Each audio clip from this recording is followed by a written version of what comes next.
So in our outline, we'll be looking at what is legislative drafting. We will also look at what is the policy process. Then we also consider what is the legislative process. Then we look at what's the legislative drafting process. And we look at what are the 5 stages of legislative drafting. We have considered legislative process before now. We have discussed a little about what legislative drafting, we have discussed sufficiently about what legislative drafting is. We have also examined to an extent the legislative process, but our focus for today is what are the 5 stages of legislative drafting. Number 1 is the initiation stage. 1 out of the 5 stages, as propounded by Tonye. 1 is the initiation stage. Now, at this initiation stage, we can also call it, for legislative, we can call it the stage of receiving instruction, because the process of drafting is initiated by instruction. So once your principal briefs you or engages your service and says, I need a law on this, that is the initiation stage. That is understanding the instruction. You receive the instruction from your principal. So the first stage is receipt and understanding of instruction, receiving instruction from your principal. Now, instructions are supposed to be in written form, ideally. Drafting instructions are supposed to come in writing for purpose of clarity and purpose of certainty. So your principal ordinarily is supposed to either do you a mail or give you a hard copy of written instruction to say, draft this for me. But what we have here are situations where instruction can even be given to you in any of our local languages. If your principal, the senator, is your townsman, and he calls you to his office, and you people are talking, say, hey, lawyer, there's this bill I want to push, CCC. You are discussing in your dialect. He's giving you instruction. But as a professional, after that conversation, what you are supposed to do is to go back, do him a memo, type a memo to him, type a message, type a letter to him, do a mail. Good day, sir. Thank you for engaging my service to draft this bill for you. However, I would like you to confirm the following. You list out what he told you to draft, or what you understand that you were told to draft. You list it out and send to him to confirm. Now, what that is going to do for you is clarity. To say, no, I didn't say this one. Yes, this one, yes. Once he confirms it, you have done 2 things. 1, you have gotten a clear instruction as to what to draft. 2, you have it in written form. So that tomorrow, if there is any misunderstanding as to what you have drafted, you can say, no, sir, this is the instruction you gave me. And he says, no, I didn't say this. All you can do is to show him his confirmation.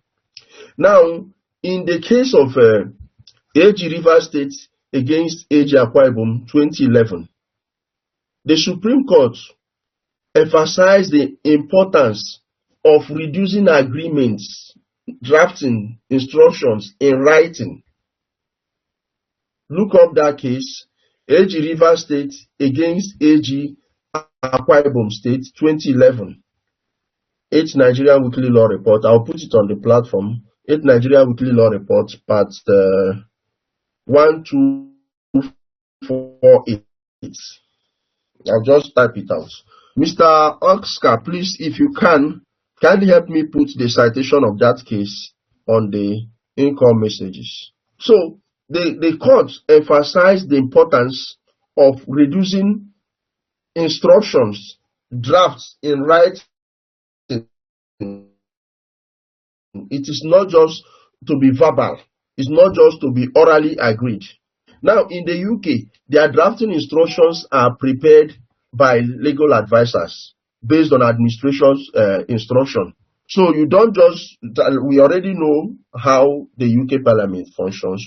We already know that it is the Parliamentary Council that drafts, or a parliamentary agent. But the drafting instruction is prepared by legal advisors based on administrator's instruction, and it is sent to the office of the Parliamentary Council. So they must not take the form of a layman. That is UK.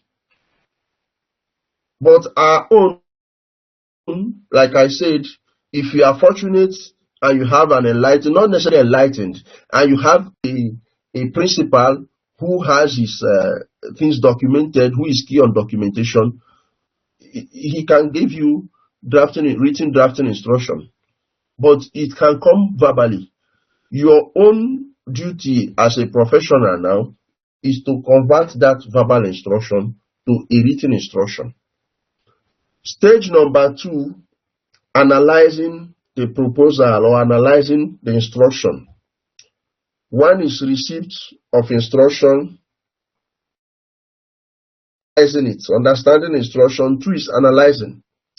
Now, what do we do when we analyze the proposal?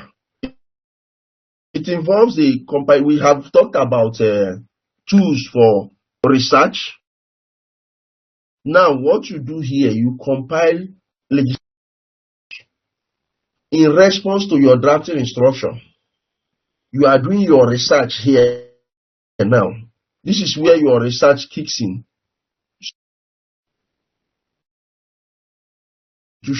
On this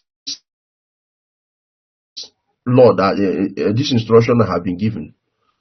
Are there Supreme Court decided law cases that are in conflict with this instruction that have been given? What is the coverage of this bill I am drafting? Now, the resources I'm going to use or rely on to draft, what is their current? You fall back to those 8 principles while you're doing your research. You have not drafted anything. But at this point, you are analyzing your instruction to check this instruction have been given. Is it in conflict with any constitution, any constitutional provision? You check this instruction, is it in conflict with an already existing law? This instruction, is it in conflict with any human rights law? Or will it infringe on any human right? Is it going to affect any particular section of the society negatively? So these are the things what about other law? What about laws in this sector, existing laws in this sector that have been told to draft? Then, more importantly, what effective mechanism am I going to inject into this instruction to make it an effective legislative proposal? You know, we said that a good law has to be effective, and effectiveness, we said, is the utilization of or injection of appropriate mechanisms to solve existing problem, because every drafting instruction you receive is a problem you are expected to solve. So your draft, the bill you are bringing, is an answer, is a solution to the problem. It is also at this stage of analyzing that you sit down and ask, should I even draft a bill in the first place? Are there drafting? Let's assume you are working for a state, a House of Assembly. This area, has any other state done something in this area? You go and look for that law. let's assume Kaduna State passed a bill into law, and you are now in Enugu State, and you have been given instruction to draft a similar bill. You go and look for what Kaduna has done already and see, okay, what can I borrow from here? What is obtainable in Kaduna here that will not be obtainable in Enugu State? You don't copy and paste because the bill is bearing the same name. No, you do not copy and paste. You compare, you sieve out what will not work, because part of your analysis here will also include the scope. Now, the bill that is drafted and passed into Kaduna, in Kaduna State, if it has a coloration of Sharia, they will not have an issue with it. But if you import it the way it is and you want to paste it in Enugu State, it will not work. There will be conflict. So in analyzing, you look for areas of agreement with what you are doing. Then areas of differences, the one that will not be accommodated, you jettison them. So when you have done all this, you now move to stage 3. In stage 3 is designing of the law, designing of your bill. What you do is you draw up a skeletal framework here. Your structure, we will still get to do the 4 parts of a bill, but that's what you're doing here. You're designing your preliminary provisions. What are going to be your contents of preliminary provisions? You come to your principal provision. What are going to be the contents here? Skeletally, you are not developing them yet. You come to your miscellaneous provision. What will be contained in this miscellaneous provision? You go to the 4th one, your final provisions. You already know what and what will be here. You put all of them together, arranged in a logical order. Now, what this is going to do for you is going to provide, how do I put it now? It is going to provide a seamless draft. It's not as if it won't be challenging, but you already know what you want to do at each stage. Now, this design, ALDRAP has already solved this problem, the challenge here. Not that they eradicated it, but they made it easier. ALDRAP has a software called Legiscriptor. Now, Legiscriptor already has Hello? Yes, Prof. Prof, you raised your hand, sir. Before I forget, stage 3 is called the legislative scheme, design of the legislative scheme. Scheme.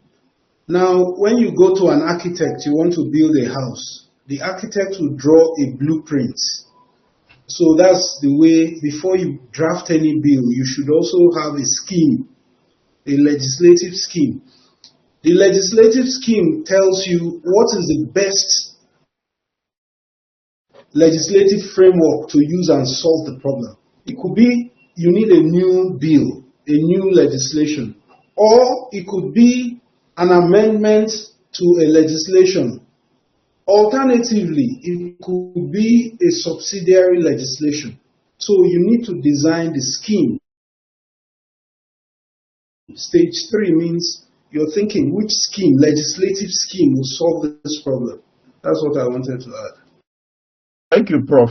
So I was saying that ALDRAP has solved this problem. ALDRAP has a software called Legiscriptor that provides you the skeletal framework of the parts of the bill. It has your preliminary provisions, it has your principal provisions, it has your miscellaneous provisions, and it has your final provisions. Now, it does not draft the bills for you. it shows you where your preliminary, it provides columns where you will fill in each subheading under your preliminary provision.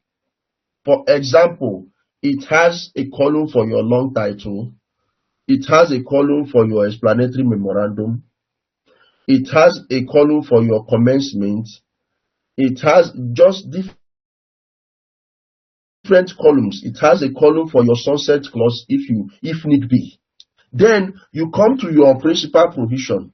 It has a column for your substantive provision. It has a column for your administrative provision. You come to your miscellaneous. It has different columns. So your work now as a legislative drafter is to fill in those columns with your own input. You know, this is what I want here. You fill it in. You know, this is what I want here. You fill it in. Then after you have done this, that's still under your framework. The actual filling in is stage 4, which is where you do the drafting proper. It is in stage 4 that you begin to fill in those already designed. For example, your preliminary objection. Under your preliminary provisions, you have your long title.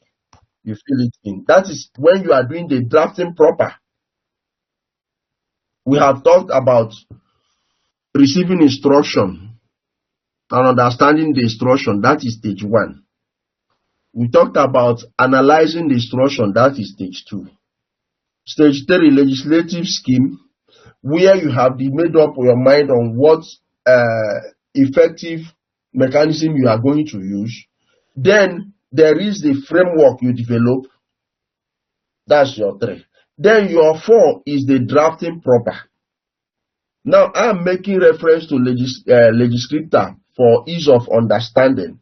Assuming there is no legiscriptor, everything I'm going to read out now, you are supposed to produce from your head. Under your preliminary provisions, you are supposed to draft the long title, the preamble. Now, in Nigeria, we don't usually use preamble except on 2 occasions.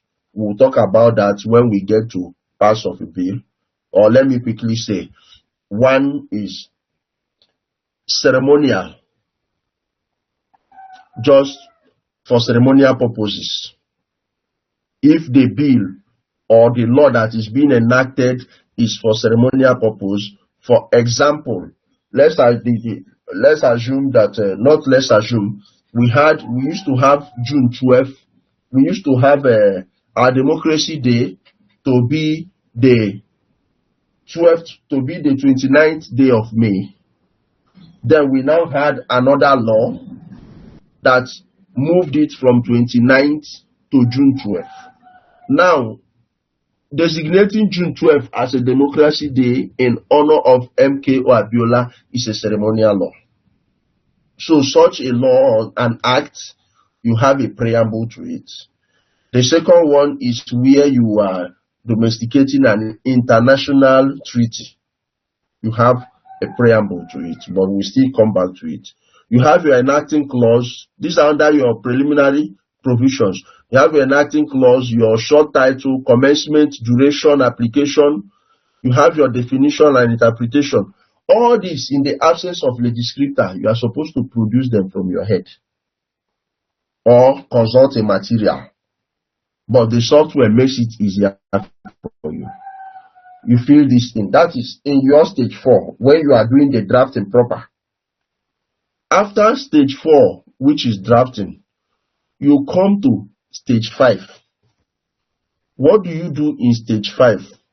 Scrutiny. Now, when you are scrutinizing, we usually recommend the 4I principle, which means that every bill should be drafted by 4 persons.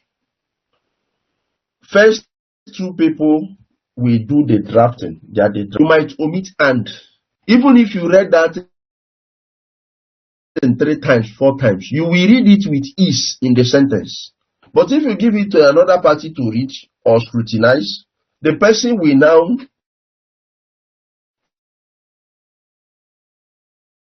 will tell you to correct this, and the person will tell you that the way you spelled make, it's not that you don't know the spelling of make, M-A-K-E, but somehow you omitted A. So that's what the bill scrutiny does. The checkers will check and scrutinize the bill and go all over it from A to Z, from your preliminary provisions to your principal provisions to your miscellaneous to your final provisions, and ensure that everything is in order. There is no hurrying as to, okay, let's quickly gloss through it. If it was drafted by Dr. Jaja, it is perfect. If it was drafted by, he has been drafting bill, he also does his own scrutiny. And how does Prof draft? Let me leak his secret with his permission too. Prof drafts, we have mentioned 5 stages. He does 1 stage per day. He drafts the bill in 5 days. On Monday, he will draft only preliminary provisions. On Tuesday, he will draft principal provisions. On Wednesday, he will draft miscellaneous provisions. On Thursday, he will draft final provisions. Then on Friday, he will do scrutiny. From the beginning, checking everything down to the last full stop. So, these are the 5 stages, and if you understand the 5 stages, it will make the work less cumbersome for you. 1, because you are taking it piecemeal, one at a time. But if you do not follow this stage, it might be overwhelming, it might even be frightening to start. So what these 5 stages does is, it breaks the drafting process into bits. Okay, let me even do the little I can do today. Let me take instruction. Okay, I've taken instruction. Today I'm going to analyze the instruction. After analyzing, okay, tomorrow, let me develop my scheme. Okay, next tomorrow, let me even start my drafting.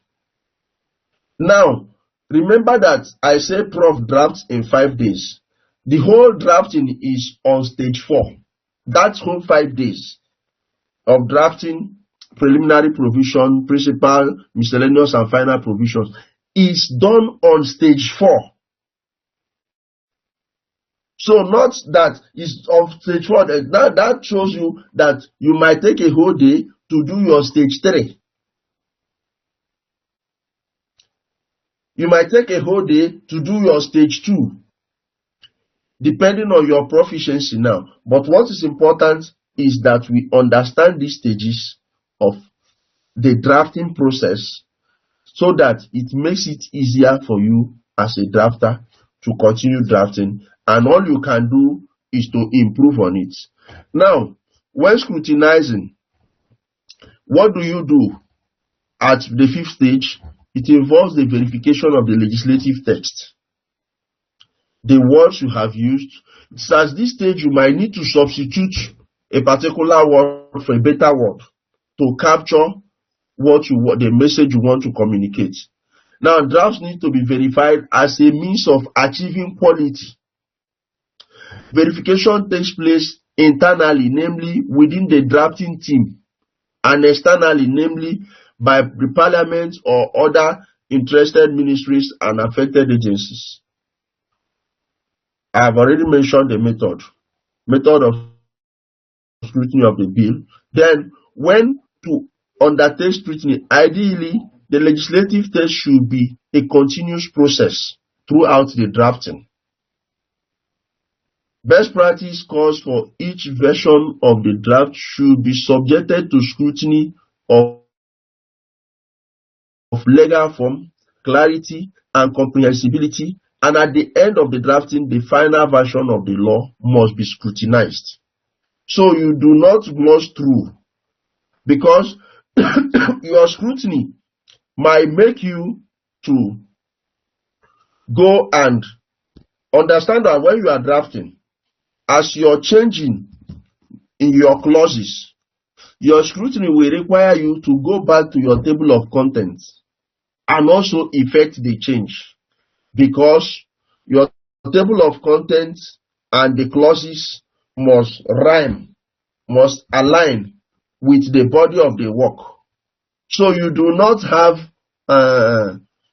table under the table of contents, clause 10 is finances. Then you now come to the body of the work, clause 12 is finances. That will be a drafting mistake, which you will correct during scrutiny. It is not really a big thing. It's not something very huge that makes a bill bad. No. It is the small, tiny details that are not taken care of. Something as little as misnumbering can cause a serious problem in interpretation. When you are citing and you cite from your table of contents, clause 10, then on the body, it is clause 11 or 12, giving a different message. So, like I said earlier, scrutinizing your bill is a continuous process. As you're drafting, from beginning, you check, you scrutinize. Then when you have, because bills come out in different versions, you might be sleeping and something jumps into your head. When you wake up in the morning, you check it again and you make adjustment. It is different from the one you drafted last night before going to sleep. So when you are done with the final draft and you are satisfied, you go through it all over again by way of scrutiny. So are there questions? For those who joined after the class has started, welcome. Dr. Rima, good afternoon, ma. Welcome. Mr. Emmanuel, good afternoon and welcome. Kingsley, welcome. We are discussing the 5 stages of legislative drafting. The 5 stages of the drafting. Good afternoon, Barrister Benita, and happy birthday to you. Thank you, ma. Hey, I was afraid. I said somebody will come and expose me here today. Honestly, thank you, ma. Thank you. I'm grateful. God bless you. Thank you, ma. Many more. So we are dealing with 5 stages of legislative drafting, and the 5 stages are the initiation stage, which is actually receiving of instruction, receipt of drafting instruction and understanding drafting instruction. And we said that drafting instructions ideally are supposed to be in writing. That is the proper thing. However, in our climb, sometimes it does not follow that way. And it will not be wise of you as a starter to now tell your principal, sir, please, this thing you are telling me, can you put it in writing and send to my email? That is the proper thing to do. The person might not be, the principal might not be that patient. And I said here, he might call you if he's from your place, from your tribe. He might call you to his office and you people are talking. You are discussing in your local dialect.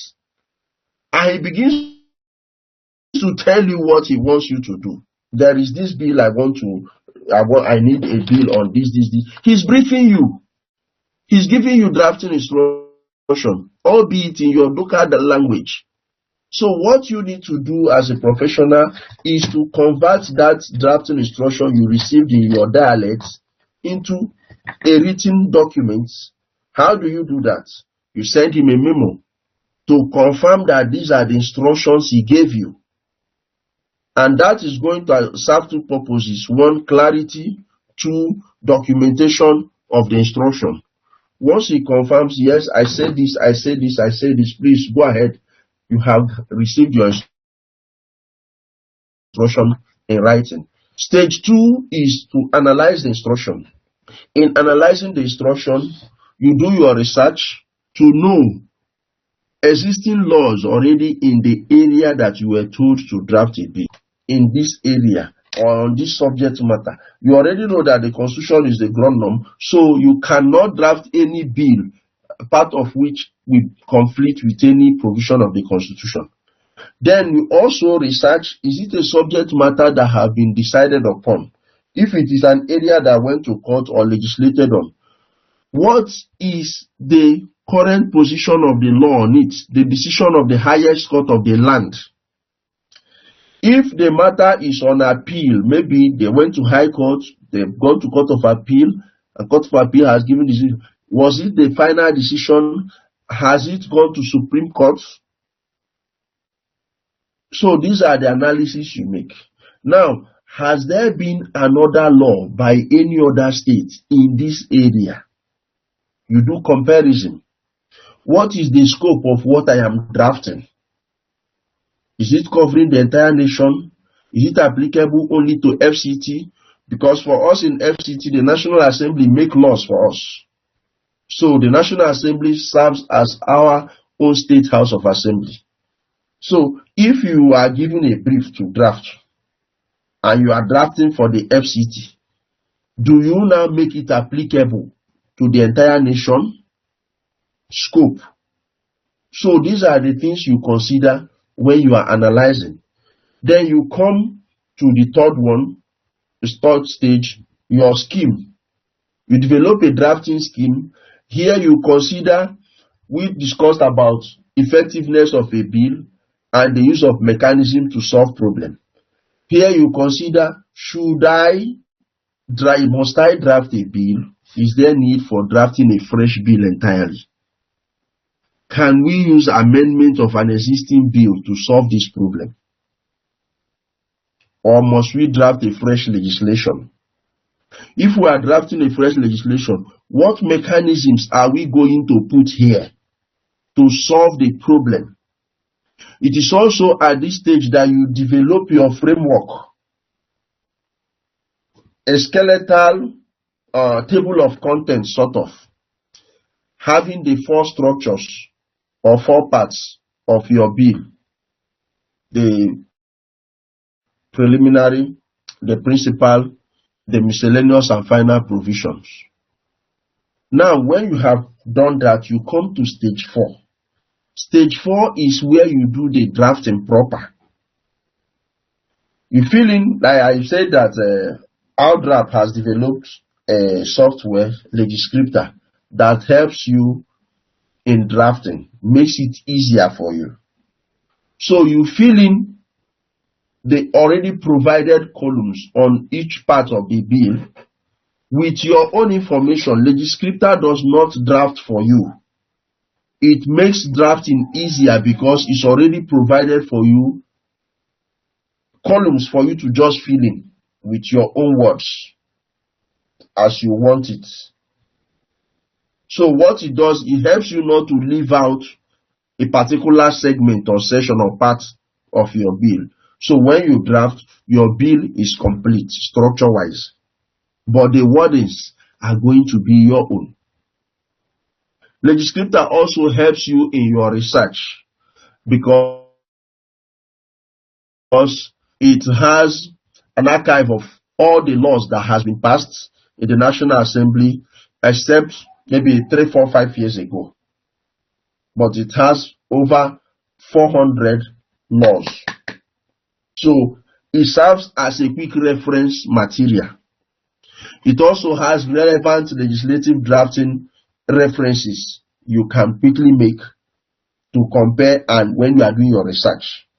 So it is a good resource for you as a legislative drafter.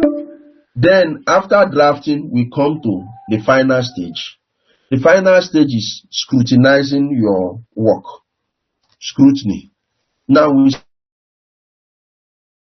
say that it is best to apply the 4I principle, which means that there are 2 drafters, 4 people draft the bill, 2 drafters, then 2 checkers. Now in scrutiny, you verify the legislative text. Then you also, what verifying the legislative text does is more like quality assurance.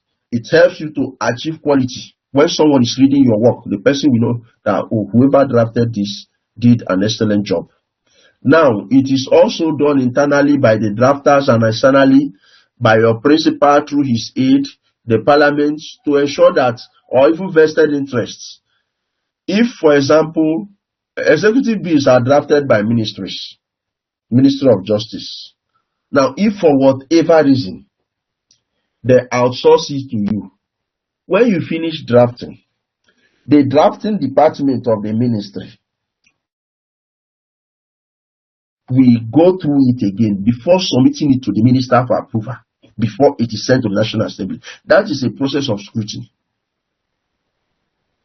So, these are the 5 stages of legislative drafting. Any questions, please?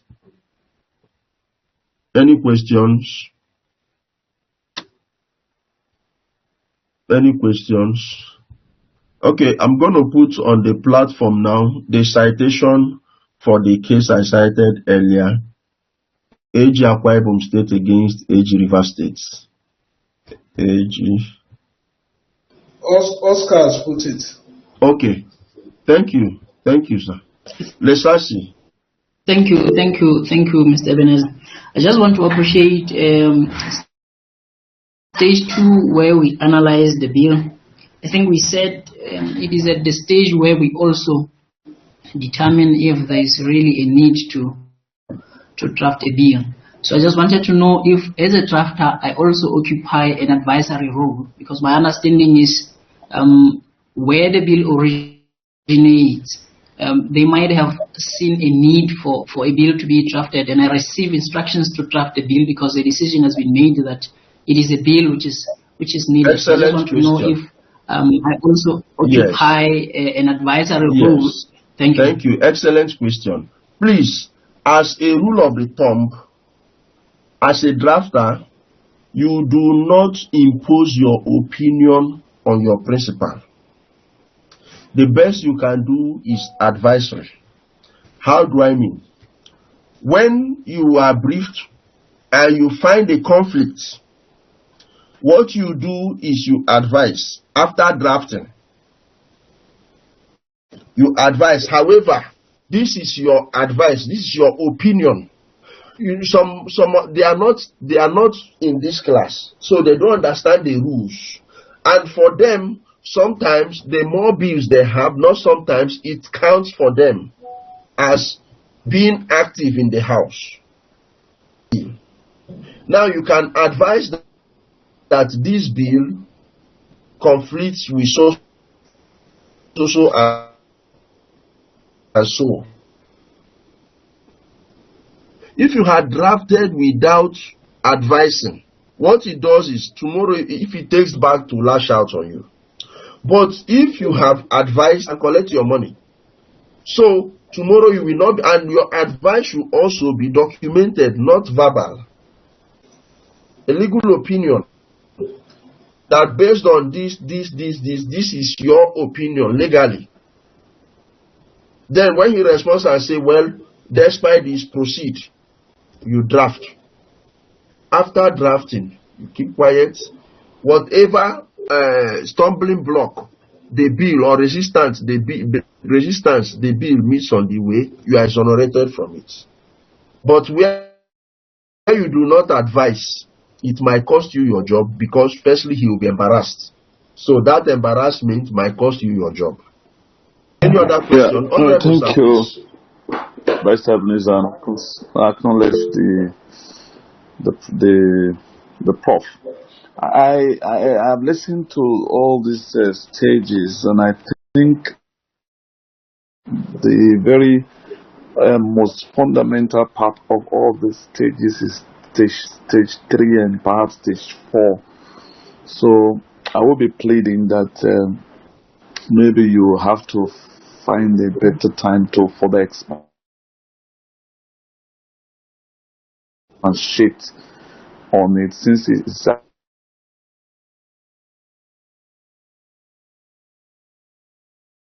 actually the fulcrum of this program.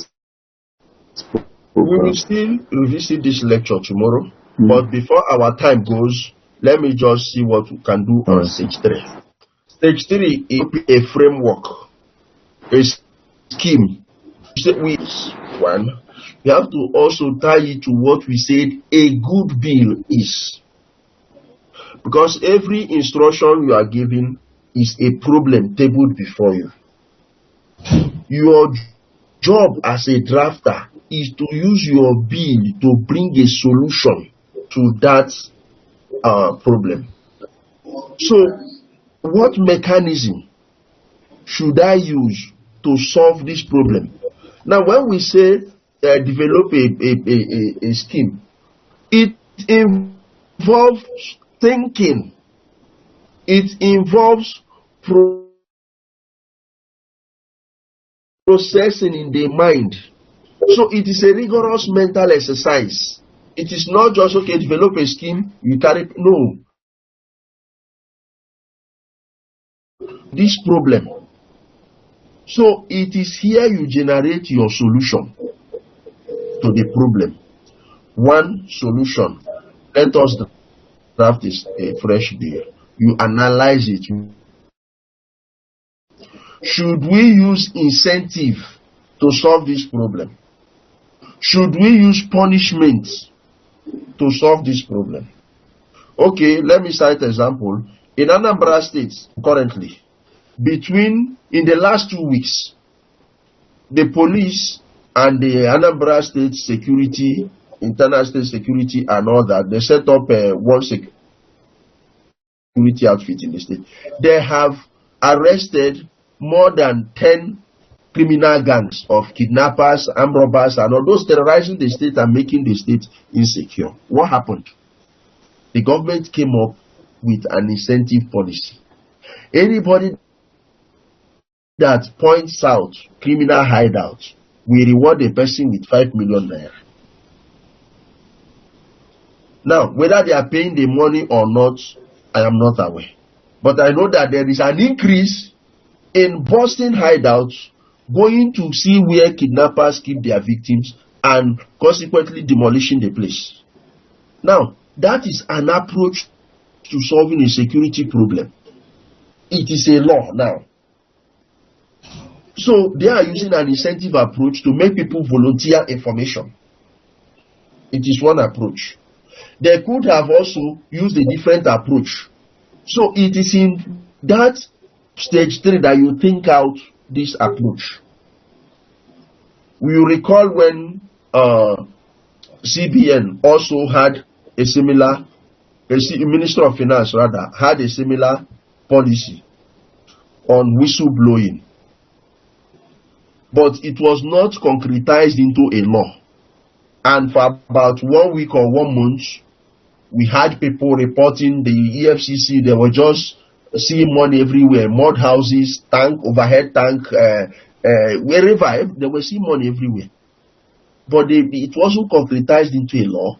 The people were not compensated, those who blew the whistle, and it died down. We stopped seeing recoveries because they were supposed to be entitled to 5% of the recovered sum, those people who blew the whistle. So it is an approach. It is at that stage, what do we do? Do we use punishment? Do we use incentive? Do we even, what do we do? Do we, even in punishment and incentive, do we draft a fresh bill to achieve that? Do we have any existing law that we can amend to still incorporate this? So that's what happens at stage 3. Now stage 4 is where you draft what you have thought out. I don't know if you understand, Honorable.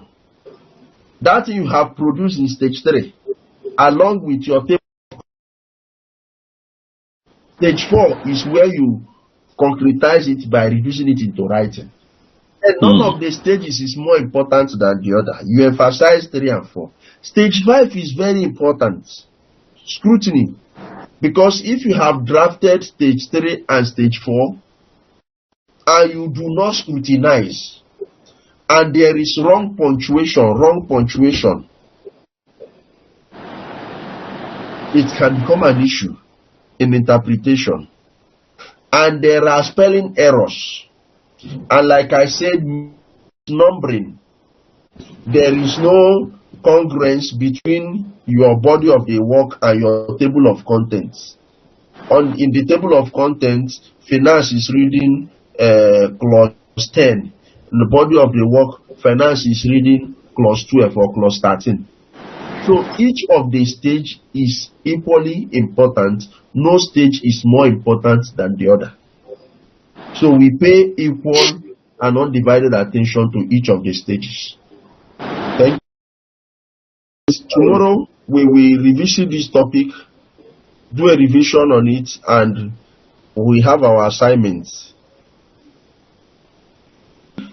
Thank you very much for your participation today. I will post some materials on the platform so that you also read up on this. Thank you. Thank you, Barrister. Have a blessed day. Thank you, everyone. Thank you.